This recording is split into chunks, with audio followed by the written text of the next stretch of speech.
Amis de la Lune, bonjour, je vous retrouve dans une nouvelle vidéo où vous allez me voir préparer mon intention pour cette nouvelle Lune en Cancer du 11 juillet 2021. Après avoir écouté l'analyse astrologique de ma copine Vanessa Chamonal, j'ai ouvert mon journal et j'ai remarqué que ma page est très gondolée, donc j'ai décidé de commencer par coller des petits papiers pour recouvrir toute la page et obtenir une surface un peu plus lisse. Et en même temps, ça me permet de réfléchir au thème que Vanessa a soulevé. Je recouvre le tout de gesso transparent.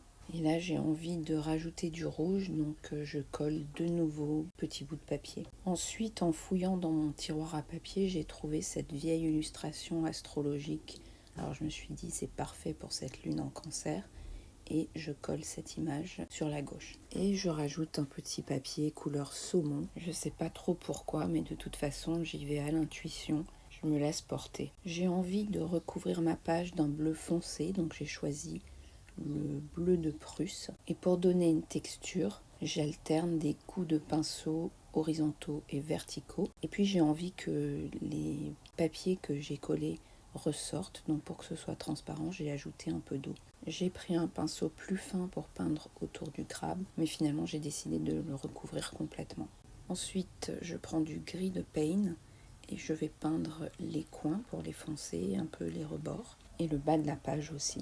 Je prends un bout de papier pour décoller un peu de peinture au niveau du crabe. J'ai envie que ça fasse un effet grunge. J'ai mis en accéléré, mais de recouvrir cette page de bleu et puis d'enlever de la peinture, ça m'a pris énormément de temps. Et pendant que je faisais ça, je pensais à l'allégorie de la grotte de Platon. Vous savez, pour lui, les humains sont attachés de façon à ce qu'ils puissent regarder que devant eux. Et tout ce qu'ils voient, ce sont des ombres projetées par un feu. Et ils pensent que la réalité, c'est ça. Mais à partir du moment où ils sortent de la grotte, ils se rendent compte en fait que ce ne sont que des illusions. Donc ces pensées-là sont liées à ce dont parlait Vanessa concernant une certaine prise de conscience de ce qu'on veut ou de ce qu'on ne veut pas, de réinitialiser ce qui sonnait faux. Du coup, j'ai envie d'utiliser cette image. Alors évidemment, je ne me souviens plus du nom. En tout cas, je crois qu'il est italien, si je ne dis pas de bêtises. Et il s'est mis à dessiner cette femme. Il pensait que c'était la femme la plus belle du monde. J'utilise cette tête qui est encadrée de fleurs pour symboliser un petit peu cette condition humaine dont le regard est coincé et ne peut voir que ce qu'il y a devant lui. Là, j'ai ressorti mes aquarelles dorées. J'ai choisi 2 tons, un clair et un plus foncé, et je reprends mon crabe. Avec tout ce bleu et ce doré, j'étais plutôt dans l'énergie du Cancer. Et puis j'ai repensé à la conjonction Mars-Vénus. Donc je me suis dit que des fleurs rouges représenteraient bien cette conjonction. Et je pose du rouge un peu partout sur la page. Je reprends le contour de mon crabe au stylo noir. Ensuite, j'ai envie d'illustrer l'archétype yin-yang dont parle Vanessa. Ces couples yin-yang du soleil et de la lune, de Mars et de Vénus, du Cancer et du Lion. Donc je dessine le symbole du yin-yang que je peins en doré d'un côté. Alors là, ma peinture rouge n'était pas encore sèche, du coup j'ai pris un chiffon et j'ai effacé. Et finalement, j'aime bien cet aspect effacé du doré où on peut voir à travers. Je rajoute du bleu cérulien. Je trouve le fond sombre, donc j'ai envie que ça soit plus lumineux. Et ensuite, je repars sur mon yin-yang. J'avais envie de colorer la deuxième partie en argenté, mais j'en ai pas. Donc j'ai choisi une couleur perle. Et comme pour le doré, j'efface. Et je me suis dit, je vais faire la même chose autour du crabe. Donc j'utilise ce même couleur perle. Et ensuite, j'efface avec mon chiffon. Dans l'image originale qui représentait la constellation du Cancer, il y avait des étoiles, donc je les redessine. Puis cette phrase me traverse l'esprit et je décide que c'est celle que je vais utiliser pour ma page. Je décide d'utiliser ma main gauche pour parler à mon inconscient. C'est un rappel qu'il ne faut pas se rendormir.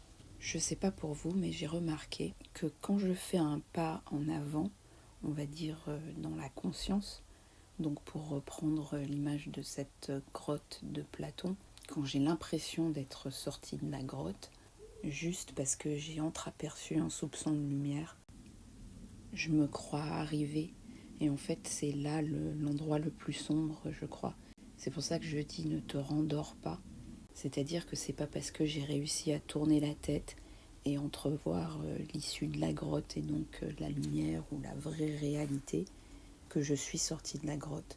Du coup, quand je me suis crue éveillée, en fait, je dormais encore, j'étais encore dans la grotte. Du coup, j'ai repensé à cette carte du tarot, le diable, où on voit ces deux personnages enchaînés, mais si on regarde bien, on remarque que leurs chaînes autour du cou ne sont pas du tout serrées et que s'ils le voulaient, ils pourraient très facilement s'en détacher. D'ailleurs, il y a une autre carte du tarot steampunk qui m'a permis de vraiment comprendre cette carte. On y voit cette machine infernale, et cette fois-ci, nos deux humains, ce sont eux qui alimentent le feu de cette machine. Alors cette carte représente souvent l'addiction, mais ça peut être aussi, pour moi, cette machine pourrait aussi représenter notre société dont la gouvernance est obsédée par la consommation. Ça peut aussi représenter certains schémas récurrents émotionnels, pour moi liés à ma famille d'origine, dont je reste prisonnière, même si je n'arrête pas de m'en libérer.